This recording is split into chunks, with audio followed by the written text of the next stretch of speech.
Hi friends, నమస్తే. శరన్నవరాత్రులలో 7వ రోజు అమ్మవారిని కాళరాత్రి మాతగా పూజిస్తాము. ఆమెను దేవత యొక్క అత్యంత భయంకరమైన రూపంగా భావిస్తారు. ఆమె స్వరూపమే భయాన్ని ప్రేరేపిస్తుంది. దేవత యొక్క ఈ రూపం అన్ని రాక్షసులు, దెయ్యాలు, దుష్ట శక్తులు మరియు ప్రతికూల శక్తులను నాశనం చేస్తుందని నమ్ముతారు. ఆమె రాక గురించి ఈ ప్రతికూల శక్తులు పారిపోతాయి అని చెప్తారు. కాళరాత్రిని శుభంకరి అని కూడా పిలుస్తారు. సంస్కృతంలో దీని అర్థము శుభప్రదం. ఎందుకంటే ఆమె తన భక్తులకు ఎల్లప్పుడూ సానుకూల ఫలితాలను అందిస్తుందని నమ్మకం. అందువల్ల ఆమె తన భక్తులను నిర్భయులుగా చేస్తుంది అని నమ్ముతారు. ఈ దేవత యొక్క ఇతర అంతగా ప్రసిద్ధి చెందని పేర్లలో రౌద్రి మరియు ధుమోర్న ఉన్నాయి. కాళరాత్రి అనే పదం యొక్క మొదటి భాగము కాల. కాల అంటే ప్రధానంగా కాలము అని అర్థము, కానీ నలుపు అని కూడా అర్థం వస్తుంది. ఇది భారతీయ ఆధ్యాత్మిక శాస్త్రవేత్తలు భావించినట్లుగా సమయం అనేది ప్రతిదీ జరిగే ప్రదేశము, సృష్టి అంతా విప్పే చట్రం. ఆధ్యాత్మికవేత్తలు కాలాన్ని వ్యక్తిత్వ దేవతగా భావించారు. దీని అర్థము కాలం అన్నింటినీ మృంగివేస్తుంది అనే అర్థము.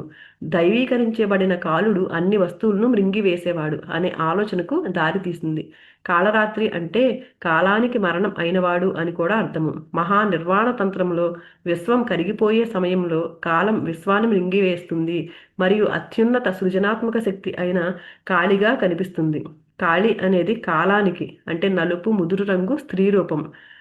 అలా కాళరాత్రి అనే పదం యొక్క రెండవ భాగము రాత్రి. ఋగ్వేదంలో దీని గురించి రాత్రి సూక్తంలో గుర్తించవచ్చు.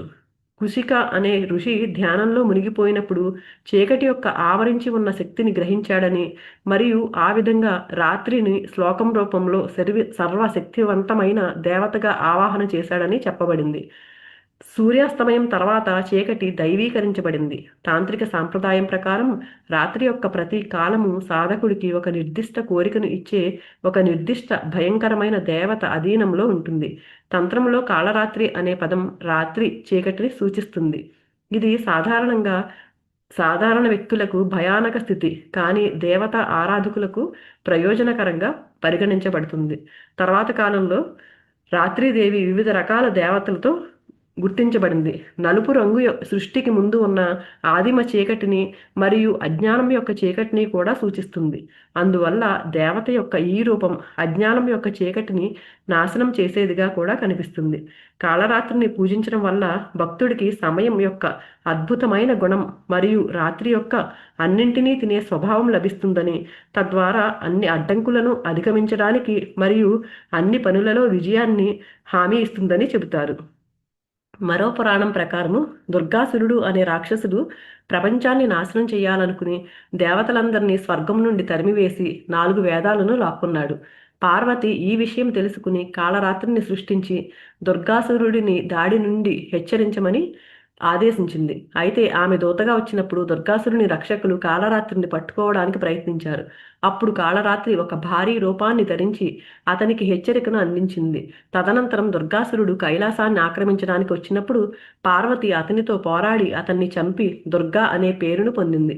ఇక్కడ కాళరాత్రి పార్వతి నుండి దుర్గాసురుడికి సందేశం మరియు హెచ్చరికను అందించే ఏజెంట్గా పనిచేసింది. కాళరాత్రి యొక్క రంగు చీకటి రాత్రిలో లాగా ఉంటుంది. ఇది విస్తారమైన జుట్టు మరియు స్వర్గపు ఆకారపు రూపంతో ఉంటుంది. ఆమెకు 4 చేతులున్నాయి. ఎడమ 2 చేతుల్లో స్కిమిటార్ మరియు పిడుగు పట్టుకుని ఉంటాయి, మరియు కుడి 2 చేతుల్లో వరద, అభయ ముద్రలు ఉంటాయి. ఆమె చంద్రునిలాగా ప్రకాశించే హారాన్ని ధరిస్తుంది. కాళరాత్రికి మెరుపుల వంటి కిరణాలను వెదజల్లుతున్న 3 కళ్ళు ఉన్నాయి.